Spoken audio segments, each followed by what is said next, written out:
কুচানো আমের এই আচার যদি একবার বাড়িতে বানাবেন তাহলে তরকারি ছাড়াই ভাতের সঙ্গে শুধু এটা দিয়েই খেয়ে নিতে পারবেন।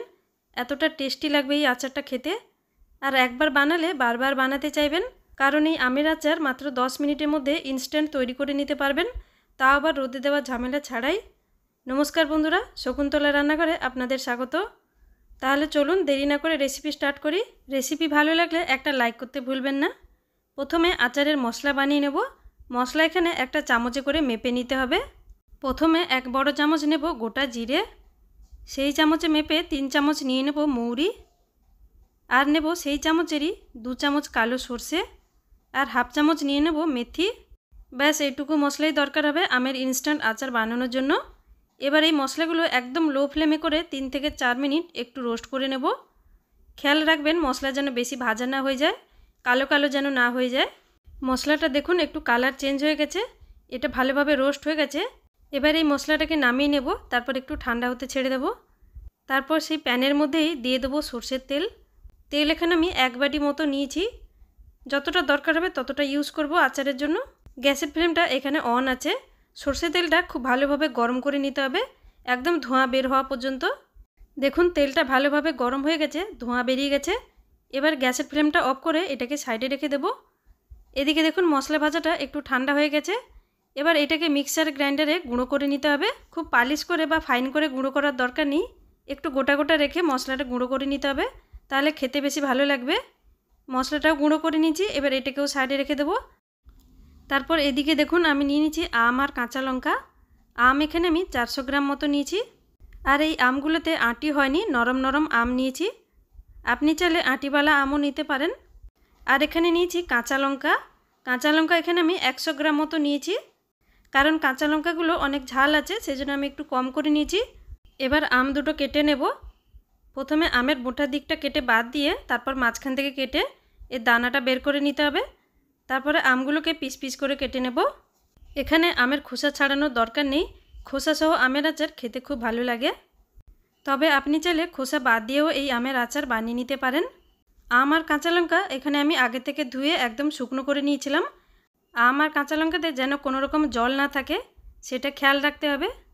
আমগুলো কেটে নিয়েছি। এবার কাঁচা লঙ্কার মোটাগুলোকে প্রথমে ছাড়িয়ে নিতে হবে, তারপর এগুলোকেও একটু বড় বড় পিস করে কেটে নেব, যাতে এইসবগুলো কুচাতে বা থেতো করতে সুবিধা হয়। দেখুন আম আর কাঁচা লঙ্কা এখানে আমি কেটে রেডি করে নিয়েছি। খেয়াল রাখবেন আচারের জন্য কাঁচা লঙ্কাগুলো যেন বেশি ঝাল না হয়, না হলে আচার খেতে পারবেন না, অনেক ঝাল ঝাল হয়ে যাবে। সেজন্য ঝাল অনুযায়ী কাঁচা লঙ্কা কম বেশি নিয়ে নেবেন।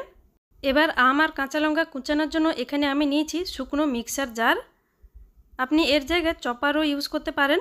যদি আপনার কাছে চপার আছে তাহলে সুন্দরভাবে কুচিয়ে নিতে পারবেন। আমি মিক্সার জারে আম নিয়ে নিয়েছি, একটু গোটা গোটা রেখে আম পেস্ট করে নেব। একেবারে মিক্সারের স্পিডটা বাড়িয়ে দেবেন না, পালস মোডে একটু একটু চালিয়ে এরকম কুচিয়ে নিতে হবে। আমি এখানে একটা চামচে দেখিয়ে দিচ্ছি। দেখুন একেবারে পেস্ট হয়ে যায়নি, একটু গোটা গোটা আছে। যদি বেশি পেস্ট করে ফেলবেন তাহলে আমের আচারের জায়গায় আমের চাটনি হয়ে যাবে।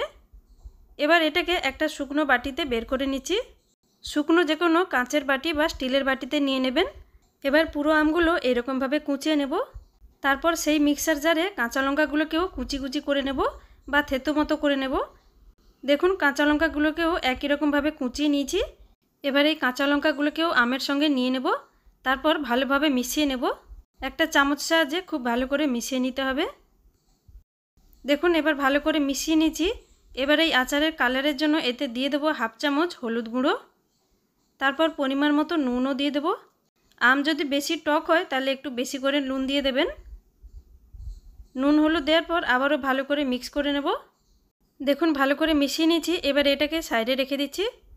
এদিকে যে সর্ষের তেল গরম করে রেখেছিলাম এটা এখন অনেকটাই ঠান্ডা হয়ে গেছে। এবার এই তেলের মধ্যে দিয়ে দেবো হাফ ছোটো চামচ গোটা মেথি, আর হাফ ছোটো চামচ দিয়ে দেবো মৌরি, আর দেবো 1 বড় চামচ কাশ্মীরি লঙ্কার গুঁড়ো, আর দিয়ে দেবো হাফ ছোটো চামচ হিং। এখানে কিন্তু গ্যাসের ফ্লেম অন করা নেই, তেল অনেক হালকা একটু গরম আছে। যদি বেশি গরম থাকে তাহলে মশলাগুলো পুড়ে যাবে, টেস্ট খারাপ হয়ে যাবে। এবার এটাকে মিক্স করে নিয়ে আচারের মধ্যে ঢেলে দেব। এবার এই সময় দিয়ে দেবো আগের থেকে বানিয়ে রাখা আচারের মশলা।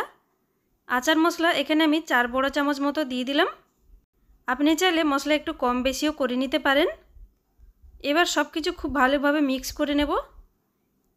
এই সময় যদি মনে হয় নুন মশলা বা তেল কম হয়ে গেছে তাহলে এই সময় অ্যাড করে দেবেন, কিন্তু কাঁচা তেল ইউজ করবেন না। তেল আগে গরম করে তারপর একটু ঠান্ডা হয়ে গেলে আচারের মধ্যে দিয়ে দেবেন। দেখুন সব কিছু খুব ভালোভাবে মিক্স করে নিয়েছি। আচারের কালার দেখুন কত সুন্দর এসেছে।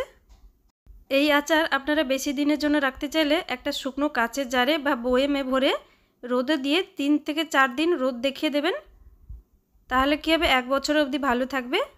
আর যদি এমনি রাখেন তাহলে 1 থেকে 1.5 মাস অবধি রেখে খেতে পারবেন, আর না হলে এটাকে ফ্রিজে রেখেও খেতে পারবেন। দেখুন এখানে আমাদের টেস্টি ঝটপট আমের আচার একদম রেডি। আপনারা এভাবে বানিয়ে নিন আর কেমন লেগেছে কমেন্ট করে জানাবেন। আজকের ভিডিও যদি ভালো লেগেছে তাহলে একটা লাইক করবেন, শেয়ার করবেন। যদি চ্যানেলে নতুন হন তাহলে সাবস্ক্রাইব করতে ভুলবেন না। তাহলে আজ এই পর্যন্ত, চলে আসবো আর একটা অন্য কোনো রেসিপি নিয়ে। ততক্ষণ ভালো থাকবেন, সুস্থ থাকবেন। Thanks for watching.